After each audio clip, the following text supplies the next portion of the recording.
So I'm delighted to introduce Alexandra Otiman from Roma Tre University, who will speak on special non-Kähler metrics on solved manifolds. Thank you very much for the introduction, and thank you very much for the invitation. It's a pleasure to speak at the virtual seminar on geometry with symmetries.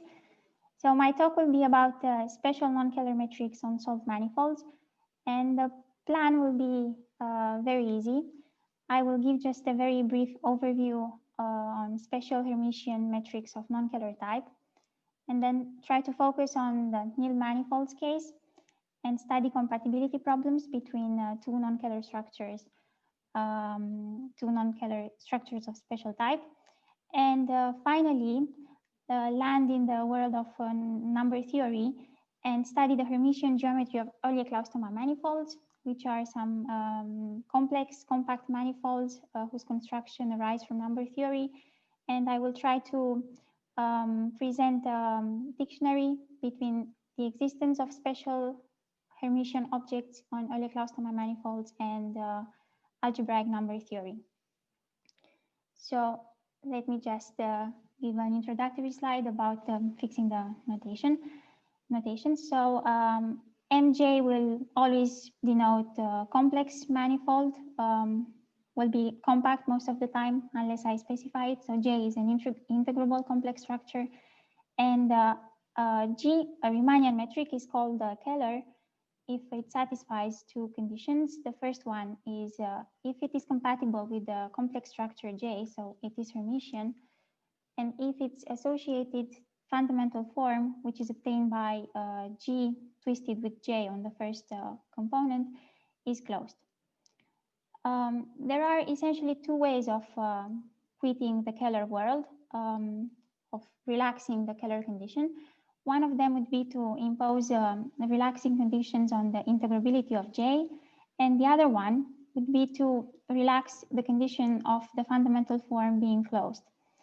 So if we ask ourselves how to define special non-Kähler metrics, one way would be to ask the fundamental form to be closed with respect to another differential operator, so to be in the kernel of a differential operator. In the Kähler case, it is in the kernel of the usual derivative. So I will just list probably the most studied one in the literature. The first one is the so-called pluriclosed metric, which means that the fundamental form is DD bar closed. It is also called strongly Kähler with torsion. And another type of special metric is the balanced metric, which requires the fundamental form to be co-closed, so meaning to be closed with respect to the adjoint of the usual derivative. This adjoint depends itself on the metric, so we can reformulate this closeness by asking omega to the power n minus 1 to be closed. So in this way, this equivalent formulation that omega n minus 1 is closed gets rid of the dependence of the metric of the operator. A different type of special Hermitian metric would be the so-called locally conformally Kähler, when we ask the omega not to be 0, but to be theta wedge omega, where theta is a closed one form. So if we look better at this equality, if we name this operator d minus theta wedge, which is an operator increasing by 1 degree of forms, acting on forms, landing in forms of degree plus 1, it is the same as requiring the closeness of omega with respect to this d theta operator. And as a consequence of theta being closed, d theta actually squared is 0. So it is an operator that produces a cohomology. In the same manner, one can define also locally conformally balanced. So we have this conformal version of balanced by asking the omega to the power n minus 1 to be theta wedge omega to the power n minus 1 instead of being just 0. Again, for a closed one form theta, we will see in a minute why closed. So this is a locally conformally balanced condition. Okay, I listed all only this because this will be the protagonist of my talk. And let us reflect again on the definition of locally conformally Kähler. So as I stated here, it was the closeness of omega with respect to a twisted operator, the twisting of differential operator with a closed one form. An equivalent definition is the following. Omega is locally conformally Kähler if there exists a covering with open sets of the manifold and there exist some smooth functions on each open set, such that omega multiplied with this positive smooth factor, which is the exponential of minus fi, is Kähler. Why is this an equivalent definition? So if we look at what happens on each small open set, if we write down precisely that what the Kählerness of e to the power minus fi of omega means, by just writing the operators, well, what we get is that the omega has to be equal to the fi wedge omega. So this happens only on a small open set. But on the intersection of two such sets, we have that the omega is equal to dfi wedge omega, also to dfj wedge omega, fj being the correspondent smooth factor existing on uj. But a simple linear algebra fact stating that wedging with a non-degenerate form is injective when we apply it to one forms, these differentials have to be equal on the intersection of the open sets. So dfi has to be equal to dfj on ui intersected with uj. So all these differentials glue up to a globally defined form, theta, which on each set equals dfi, so it is locally exact, meaning that it is globally closed, and the omega equals theta wedge omega, and this is a global way of stating the local definition. And of course, this is valid also for locally conformally balanced.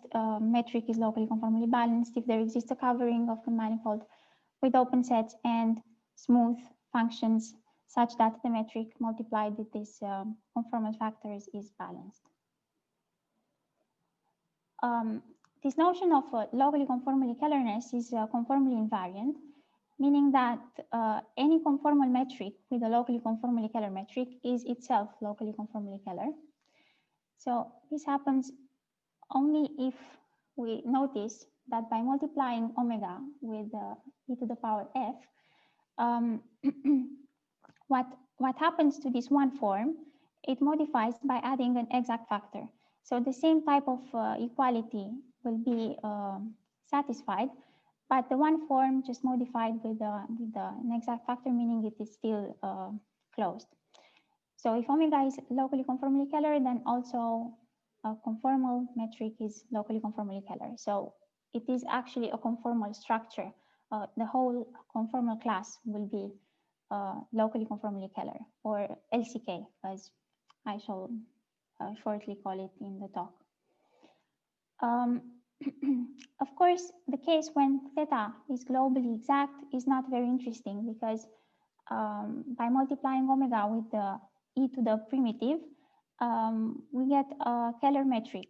So this will be actually a trivial case in non-Kähler geometry, and it is something we want to not to consider. So for example, this kind of geometry on simply connected manifolds won't be at all interesting, since on a simply connected manifold, any closed one form will be globally exact. Coming back to the other type of metrics, of course, all of them are generalizations of the Kähler notion, and there is no particular relation between them, except an obvious one that every locally conformally Kähler metric will be locally conformally balanced. And just an easy computation shows that by raising to the n-1 power the metric, so if omega is LCK, the omega equals theta wedge omega, then the omega to the power n-1 has to be a multiple of theta wedge omega n-1, so it is locally conformally balanced. And there is no other relation between the other two. And just a tiny list of examples. Examples of balanced manifolds. All modifications of Kähler manifolds are balanced due to a result of Michelson. And it is a very good class for modification. It is stable under modification. A result of Alessandrini-Bassanelli says that if you modify a balanced metric, you still get a balanced manifold, you still get a manifold carrying a balanced metric. For pluriclosed metric, as I recently learned, there is a twist construction of Andrew Swan that produces simply connected examples in arbitrary complex dimension. And for locally conformally Kähler metrics, there are quite a few examples. So the motivation to study them was, I think, started from noticing from a systematic study of the complex surfaces, and by noticing that all known non-Kähler surfaces, almost all, I said all, but it's actually almost all, admit locally conformally Kähler metrics. This means Kato surfaces, Kodaira surfaces, Hopf surfaces, and Inoue surfaces except the subclass, and this result is due to Florin-Belgun. So in complex dimension 2, we have a very rich family of locally conformally Kähler manifolds, and in higher dimensions we have Hopf manifolds, Kato manifolds, and as we shall see, a class of Oeljeklaus-Toma manifolds, for which I will describe in terms of number theoretical conditions the existence of an LCK metric. Also, there are many examples of solve manifolds by giving explicit description of the metric, and plenty examples of locally conformally balanced and pluriclosed metrics in the works of Anafino, Antonio Utal, Luis Ugarte, and for locally conformally Kähler in the works of Adrian Andrada, Marcos Orilla, and Juan Carlos Marrero. So a natural question to ask for these metrics would be if the same metric, the same non-Kähler metric can be at the same time of two special types. And a more difficult question would be if the same complex manifold, so I keep the complex structure fixed, can support two non-Kähler metrics of special type. So if there exists omega 1 and omega 2, for example, balanced and locally conformally Kähler, both compatible with the same complex structure. So for question 1, the answer is already known for this kind of manifolds, for balanced, pluriclosed, and locally conformally Kähler. So why so? For example, the same metric cannot be at the same time locally conformally Kähler and balanced unless it is Kähler. And the reason is simple. If we write down what locally conformally Kähler means and what balanced means, so locally conformally Kähler will imply locally conformally balanced. So will imply d omega to the power n minus 1 equals n minus 1 theta wedge omega n minus 1. But at the same time, this has to be 0 because I assumed it is also balanced. So theta has to be 0, but theta 0 means d omega equals 0, so means omega is a Kähler metric. How about coupling locally conformally Kähler and pluriclosed? Again, this happens only if the metric is Kähler or if the dimension is, or if it is a complex surface. So n equals 2, n is the complex dimension. This was proven by Alexandra Otiman by using the following quite easy identities. So if we have on the left-hand side the scalar product between DDC or it is just a multiple of DD bar, DDC of omega and omega squared. And on the right-hand side, we have a term which involves the Lie form theta and the derivative of omega. And if we ask to be pluriclosed, omega to be pluriclosed, then DDC of omega equals 0. But at the same time, d of omega has to be equal to theta wedge omega. So the right-hand side has to vanish. We will get in the right-hand side an expression involving only the Lie form and the codifferential of theta. And by integrating this form, the codifferential will disappear and we will get only a term involving the norm of theta, which is 0 if and only if n equals 2 or theta is 0, in which case the metric is Kähler. So this is already known, and it is just a simple consequence of these two identities due to Alexandra Otiman. The same identities will solve us also the balanced pluriclosed problem, because the above formula holds also in general when theta is the so-called Lie form of the metric, which by definition is the codifferential of the metric composed with j and times a factor. So if it is balanced, it means that theta has to be 0. Theta is 0 if it's balanced, because omega is co-closed. If it is pluriclosed, also the left-hand side is 0. So we are left only with the norm of the omega. And this means the omega is 0, and therefore omega has to be Kähler. So a manifold, a metric, which is any of these two at the same time, it is a Kähler metric, and except one possibility, when it is locally conformally Kähler and pluriclosed and we are on a complex surface. For the second question, if it's possible to have a complex manifold endowed with two different non-Kähler special structures, there aren't many results known. So I will present the only one that I know in the literature.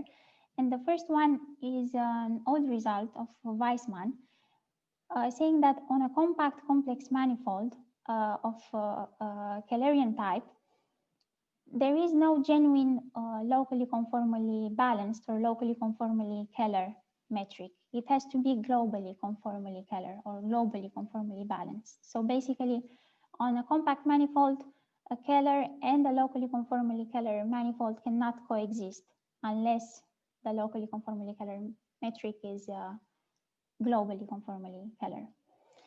And I would like just to run a bit through the proof, because it is very ingenious.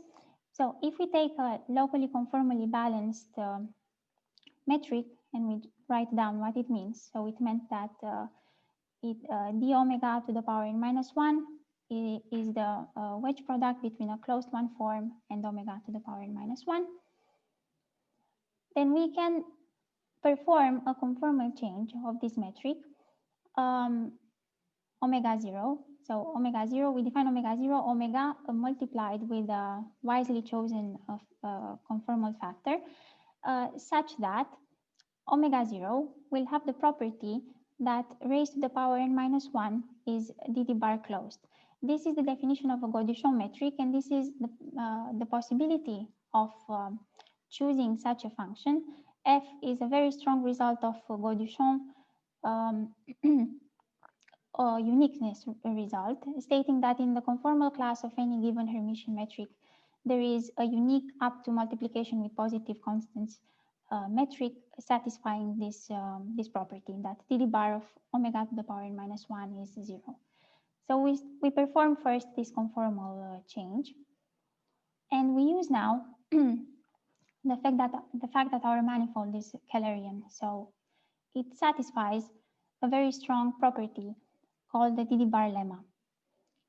So the dd bar lemma tells us that if we have a 1-1 form that is exact, it has to be dd bar exact.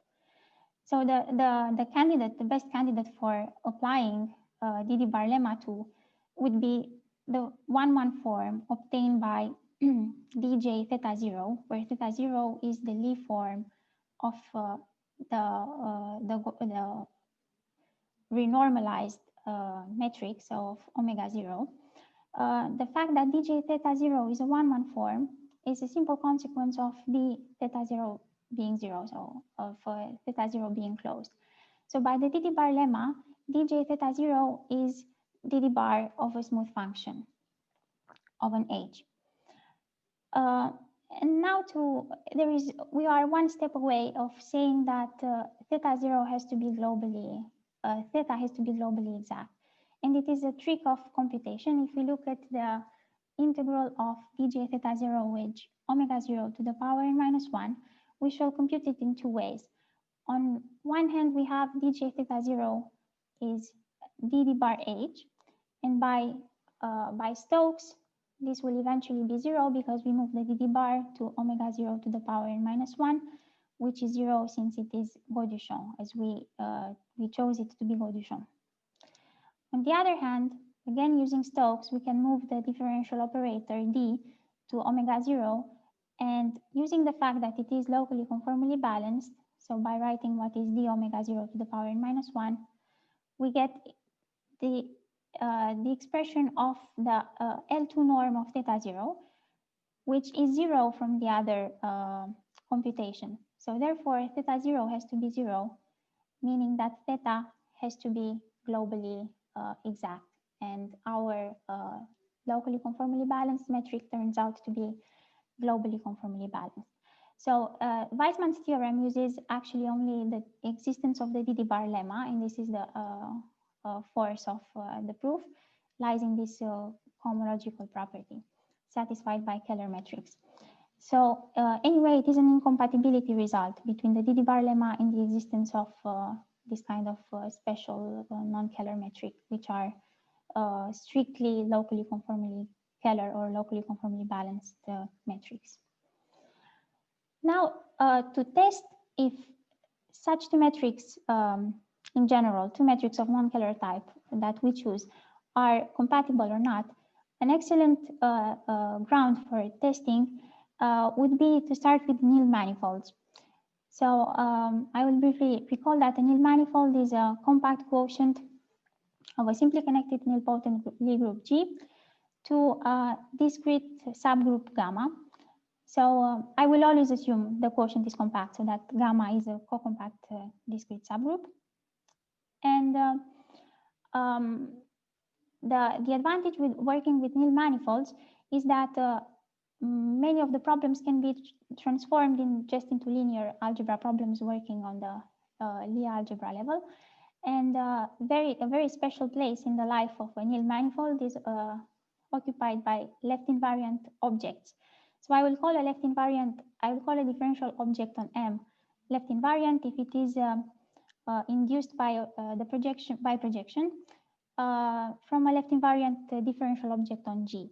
So it is not the left invariance to an action of G on the quotient. It is only upstairs, the left invariance. So we are interested, so when I will call a left invariant vector field, a left invariant metric, left invariant complex structure, anything that exists on G and it is invariant with respect to multiplications on the left side. So we shall be interested only in the case when the nilmanifold has a complex structure, and this complex structure is left invariant. And this is equivalent to just looking at objects on the Lie algebra. So only on endomorphisms of the Lie algebra that satisfy this integrability condition. So once we have such a J defined on the Lie algebra, this will be extended to G, to the Lie group G by left multiplications, and will produce a left invariant complex structure on the quotient eventually. And on we have this result of Milnor that works for any simply connected Lie group admitting a discrete subgroup, discrete co-compact subgroup, that they admit a B-invariant volume form. The existence of a B-invariant volume form will be an important instrument in proving the existence of left invariant objects. And why do I say this? So it is a good tool sometimes to have have a metric of any metric on a nilmanifold, and to want to create a left invariant one. And this trick was first done by Florin Belgun for the existence of a locally conformally Kähler metric of left invariant type. Once you have a normal locally conformally Kähler metric, not necessarily left invariant. So Belgun proved that if once we have an LCK metric on nil manifold, let's say, since this is our setting, then there exists a left invariant LCK metric omega 0. And this result holds also for balanced metric, and it is due to Fino-Grancharov, and also for pluriclosed metric due to Ugarte. So how do we produce this left invariant object? The averaging procedure is the following, and I will just briefly say on a case-by-case basis. So Belgun worked in the locally conformally Kähler setting. So if we have omega not necessarily left invariant, and if we are on a nil manifold, the first thing we do is change conformally the metric so that the new Lie form, which will be the old Lie form plus this exact factor, is left invariant. So on nil manifolds, we can do that because we have a theorem of Nomizu saying that the ramp homology can be computed exclusively with left invariant forms. So in the cohomology class of any closed one form, there will be a left invariant one. We choose that one to begin with, and then we mediate this new metric, which is the exponential of f times omega, in the following way. We define omega 0 as its value on any left invariant vector fields x and y to be the integral over the manifold of the metric evaluated in x and y times the B invariant volume form. So dvol here denotes the B invariant volume form. And it turns out that this omega 0 indeed is a left invariant. I mean, of course, it is left invariant by the definition, but it is locally conformally Kähler, and its Lie form is theta 0. So d omega 0 is theta 0 wedge omega 0. The same trick works also for pluriclosed. It is exactly the same definition in Ugarte's work. And again, just by looking at the way omega 0 is defined, one can check that dd bar of omega 0 is 0. And the positivity and the 1-1 type are assured by the way they are defined. What about balanced? Here it is a tiny trick because a balanced metric, so the trick would be to regard the balanced metric as an n-1, n-1 positive closed form. It is the same thing because if we have a balanced metric by raising it to the power n-1, we get the n-1, n-1 positive form, and it will be closed.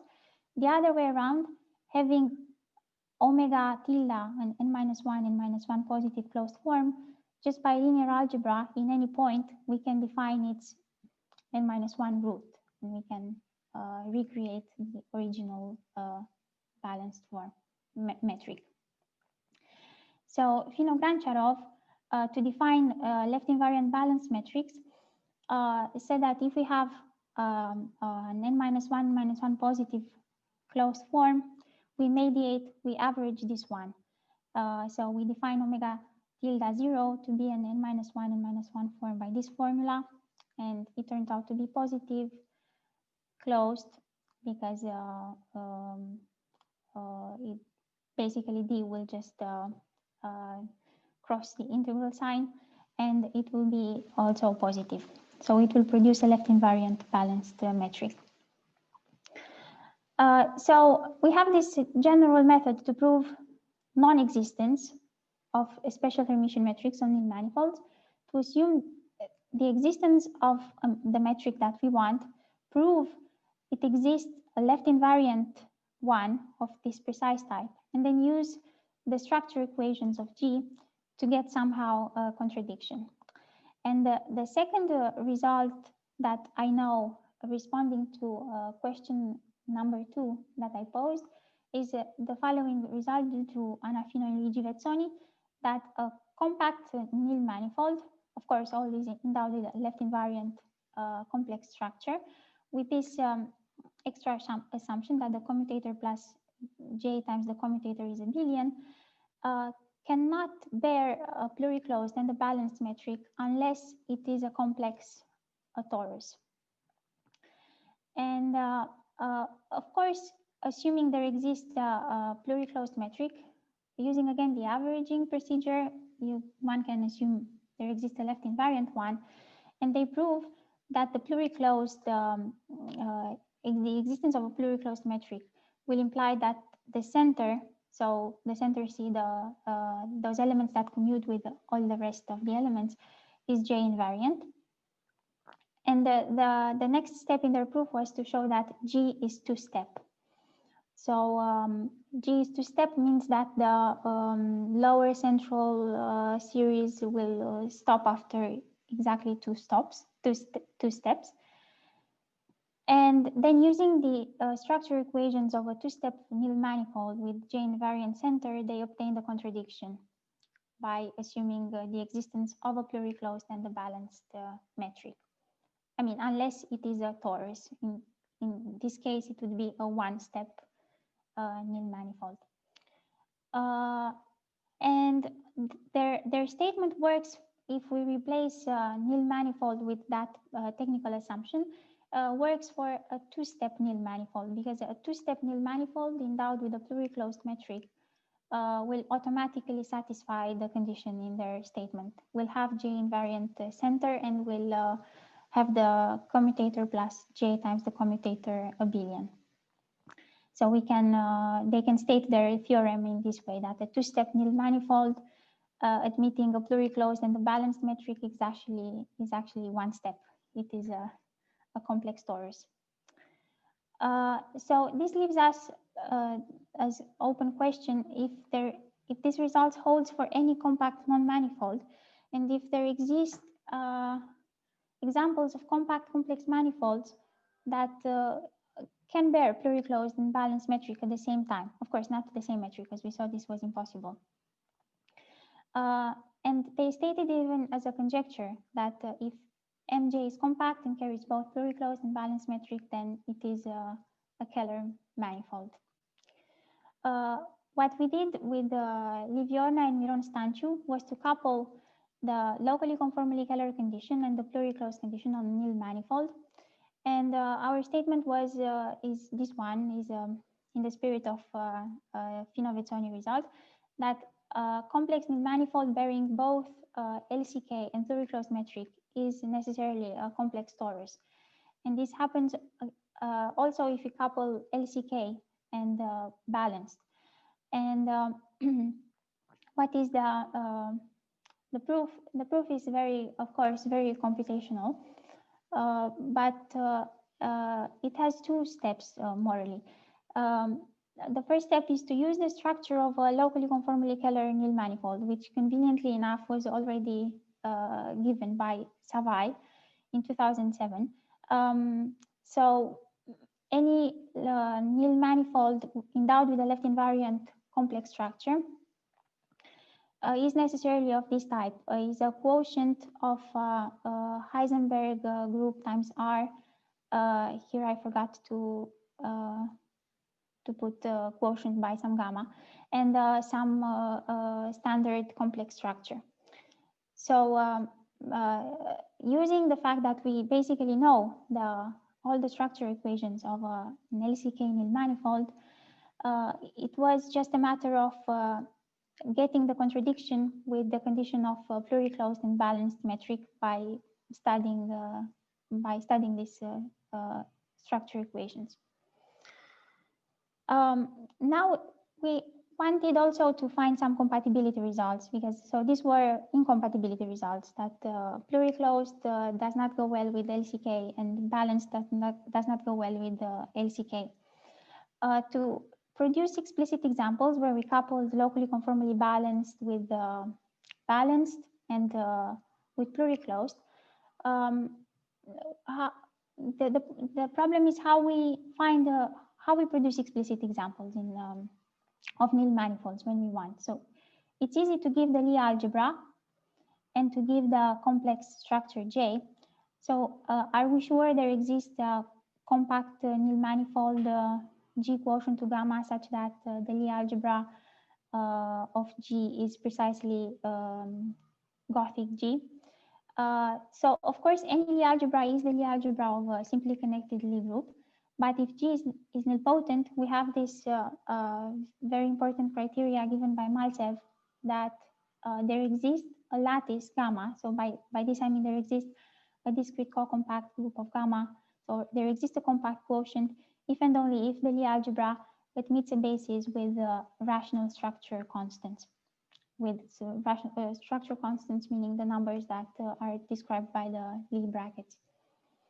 So as we wanted to couple pluriclosed and locally conformally balanced now, we found an example of Lie algebra and implicitly of a compact nilmanifold because the structure equations are rational, where the same metric is pluriclosed and locally conformally balanced. So this example is extremely easy. It is actually a product between a torus and a surface or a for real manifold, but it is the most the simplest one to say that the same metric can be at the same time pluriclosed and locally conformally balanced.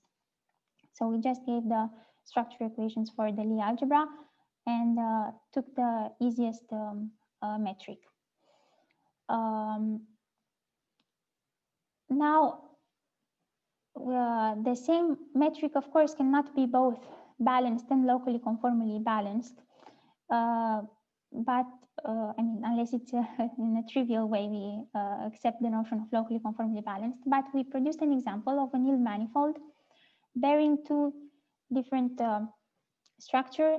One is balanced and one is locally conformally balanced. And this would contradict the spirit of Weismann's theorem, where locally conformally Kähler and Kähler didn't go well on the same manifold. For balance, this is not the case. The same compact manifold can have a balanced metric and a genuinely locally conformally balanced metric. And this is the example. So this was what I wanted to say about the nilmanifolds part. And I would like to move to the Oeljeklaus-Toma manifolds, since, as we shall see in a moment, they are examples of solvmanifolds. So now we are exiting the nilmanifold world. So Oeljeklaus-Toma manifolds were introduced in 2005 by Kahler, Oeljeklaus, and Matei-Toma, and they are compact non-Kähler manifolds that generalize Inoue-Bombieri surfaces. And as I said, they arise from number theory. And I will try to be brief in giving the construction. So we start with a finite extension of Q, K. In number theory terminology, this would be a number field. And we denote by the degree of this extension by n. Then such K has a number of real embeddings and a number of complex embeddings that come in pairs. And if you want to think of a simple example, take K to be just a Q of some algebraic number, alpha I, the conjugates of this algebraic number. And then the embeddings, the sigma i's, have just to move alpha to one of the conjugates. And this is enough to define the whole embedding of K. And the sum of all these embeddings, so the real embeddings plus the complex embeddings, this number has to be equal to the degree of the extension. And from now on, we shall consider only the case when S and T are greater or equal than 1. And for any S and T natural numbers, there exists a number field with S real embeddings and 2T complex embeddings. Now, the Oeljeklaus-Toma manifold will be a compact quotient of HS cross CT, where H is the half space, the Poincaré half space. And how we construct this compact quotient, it will rise out of considering the ring of algebraic integers of K, which we denote by OK, and OK star plus the group of positive units, which are those units that are taken via the real embeddings into positive numbers. So this ring of algebraic integers will act on HS cross CT in the following way. If A, a small a here, denotes an integer, an algebraic integer, we just add all the embeddings, all the real embeddings and half of the complex embeddings. Then I denote by W1, Ws, the coordinates on HS, and by Z1, Zs, Zs plus 1, Zs plus T, the coordinates on CT. So what have we done so far?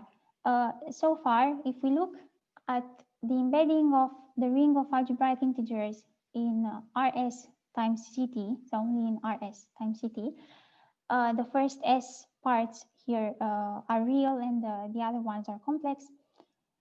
Then a classical result from number theory says that the image of this embedding is a lattice of maximal possible rank, which is S plus 2t, which is n.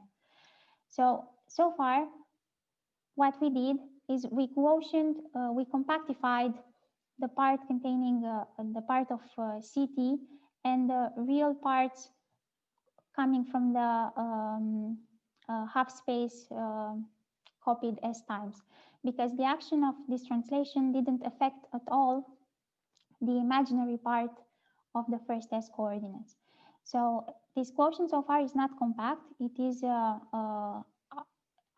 given by S copies of R plus. So here I denote these S copies of R plus are just where we collect all the imaginary parts coming from HS times this torus, because the image of sigma is a lattice of maximal rank. So what do we do next? We can also act with the group, the positive units, the group of positive units, by multiplying with all these embeddings. So it will be a dilatation or a rotation, if you want. And it is compatible with this quotient, but it is not. If we quotient now what we did so far with the OK star plus, it won't be a manifold, the result, because this does not act fixed point free, so it won't produce the quotient won't produce a manifold. So therefore, we have to look for a subgroup of these units of rank S, such that this action will be fixed point free, properly discontinuous, and co-compact. So the quotient will be actually a compact manifold.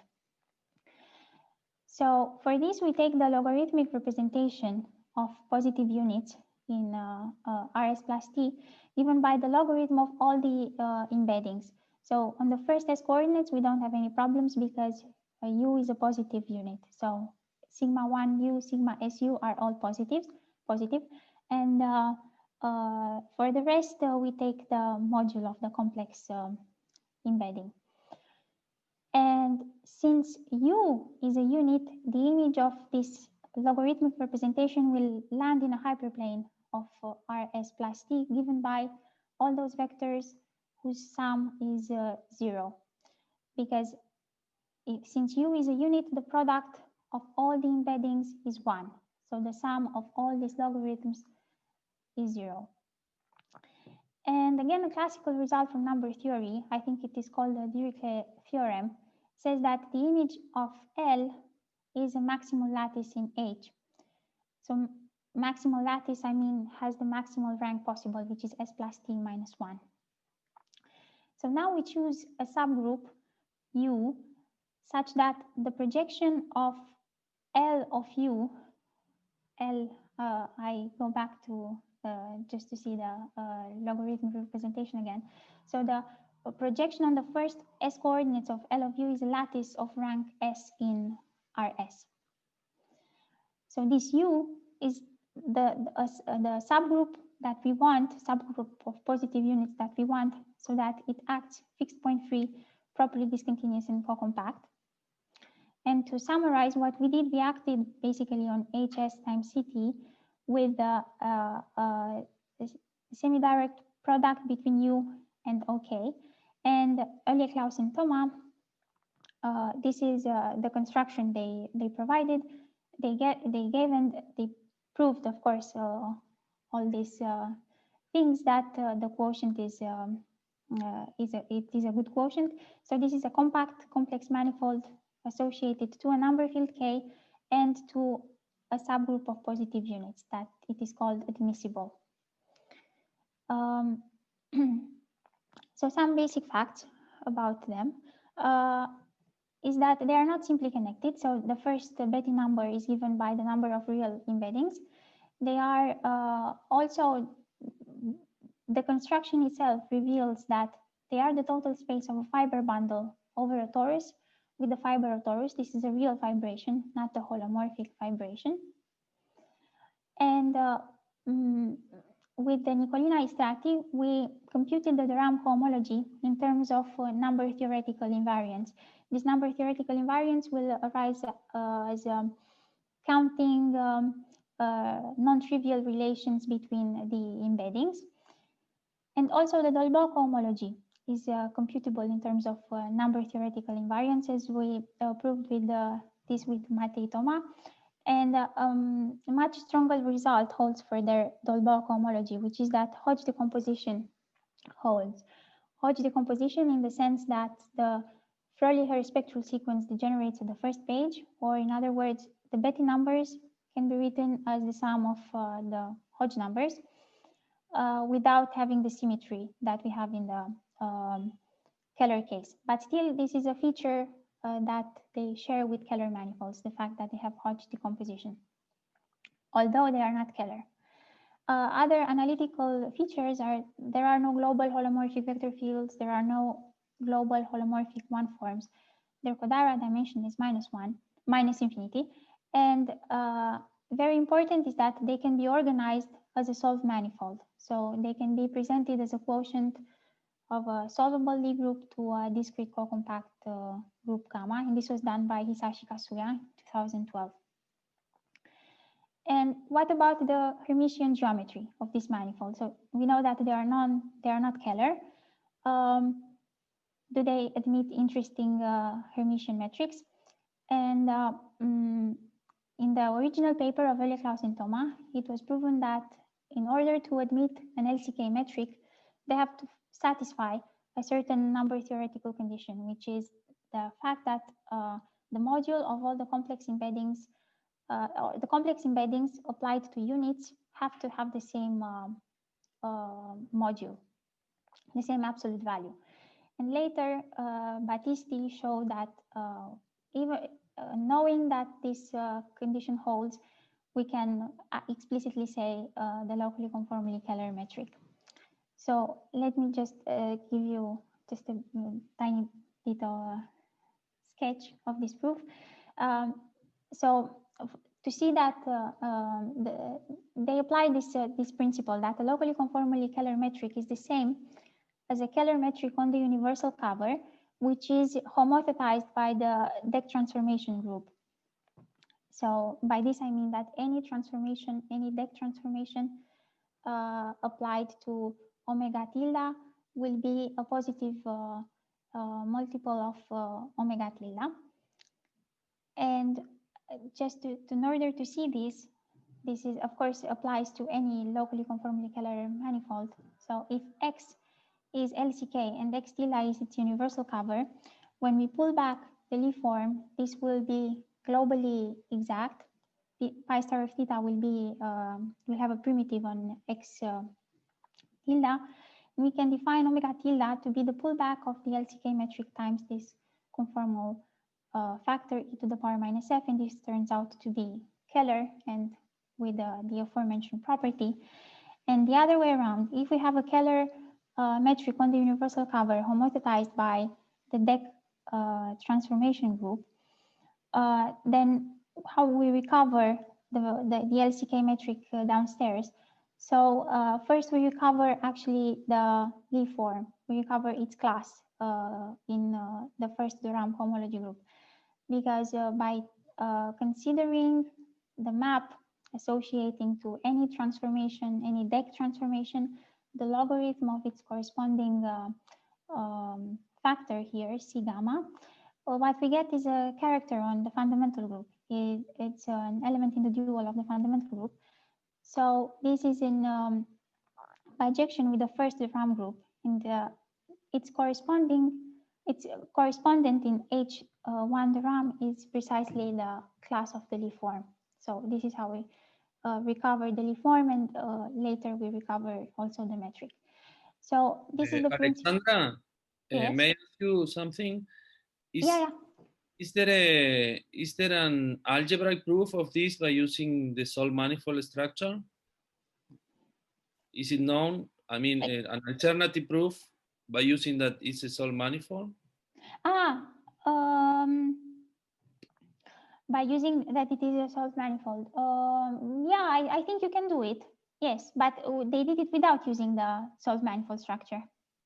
But I think you can use it. Yes. Okay, thanks.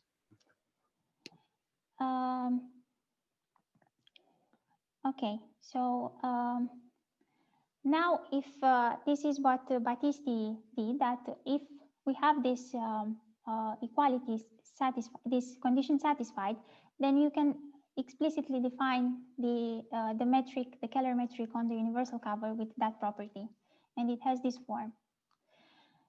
Now, the fact that it is truly, oh, okay, I didn't realize it was already so late, but I will try to be very fast now. So it is just a matter of verifying that indeed omega tilde satisfies the property. And if instead we know that it carries a locally conformally Kähler metric, then we take a generic one, omega tilde, on the universal cover, and we see what it means that it is homothetized by the deck group. It will eventually descend to the quotient of HS times cross CT to the lattice OK, which is the product between the torus and R plus to the power S. We can average along the torus, and we get that all the coefficients along the direction of OK are constant. So by checking again, by imposing again the homothetizing condition, we get that all the complex embeddings have to have the same module when applied to units. So is this numerical condition satisfied? Of course, when t equals 1, this is trivial because there is only one complex embedding and its conjugate, so there is nothing to prove. Then they always admit locally conformally Kähler metrics. Still, there is no explicit example for S and T, for T different than 1. And there, in the works of Dubitskas and Vuletescu, they only found conditions how S and T should be in order to hope to have LCK metrics, but nothing more. So for example, if T is greater than S, then there is no LCK metric. Now, I won't explicitly present the solved manifold structure since I am running out of time, but this was done by Hisashi Kasuya, he organized HS cross CT as a Lie group, explicitly giving the multiplication between two elements.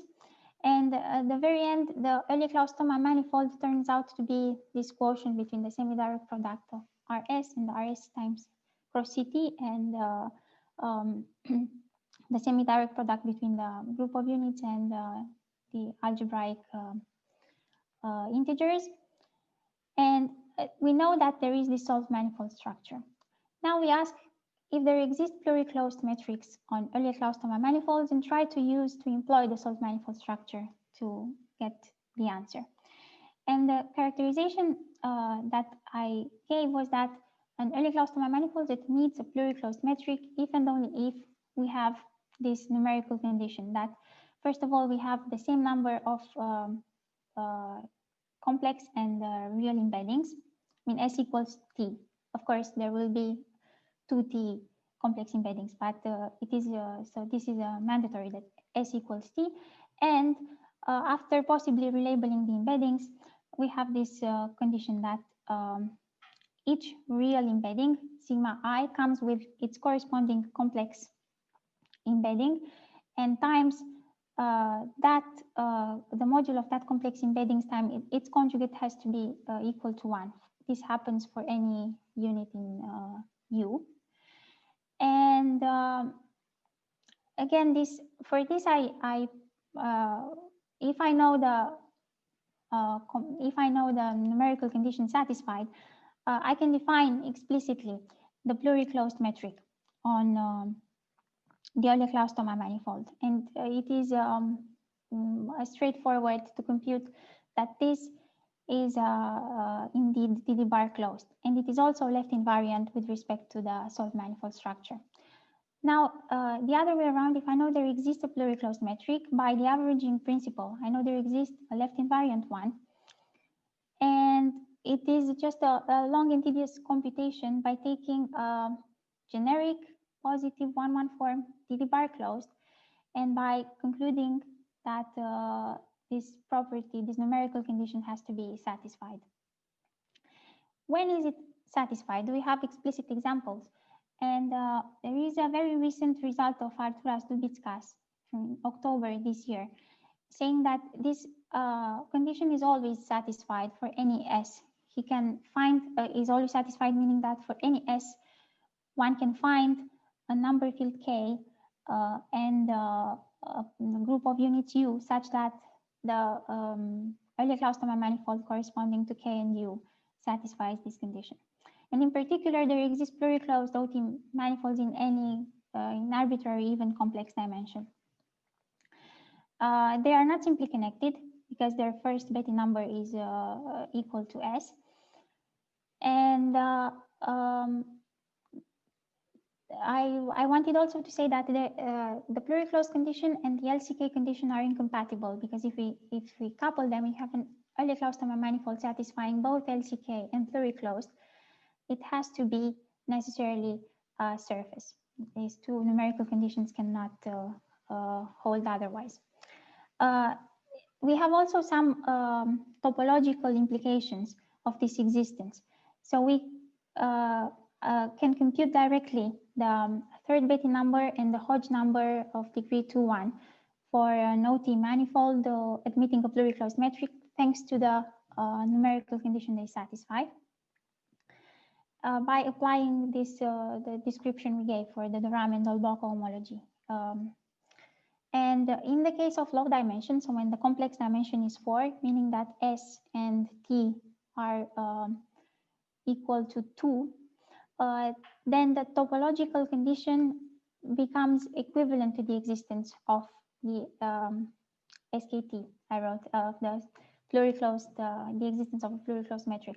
So the manifold that meets a pluriclosed metric if and only if the third Betty number equals to 2, if and only if the Hodge number of degree 2-1 is 2.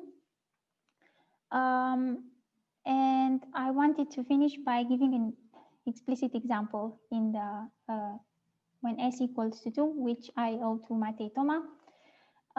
It is based on taking an irreducible polynomial that has 2 real roots and 4 complex roots.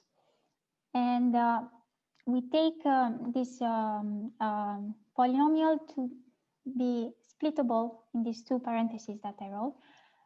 Here, it is the product of 2 polynomials of degree 3. We take the number field to be Q of one of the real roots. It is verifiable that both real roots are between 1/2 and 1, and the other 4 are indeed complex. So we have these 6 complex embeddings. And again, by just some tricks from number theory, we prove that alpha and 1 minus alpha are both units for this number field K. We take U to be exactly the group of units defined by alpha and 1 minus alpha, K to be Q of alpha, and with this construction, we get an OT manifold carrying pluriclosed metrics. I am sorry for being over time. I will stop here and thank you very much. Thank you for a very nice talk. Are there any questions?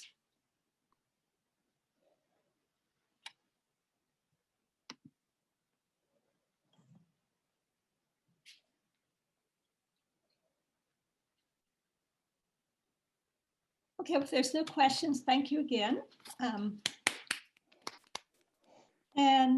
What announcement? Oh, is there a question or? No. Okay, the next talk will be December 9th at 10 p.m. UTC time by Timothy Buttsworth.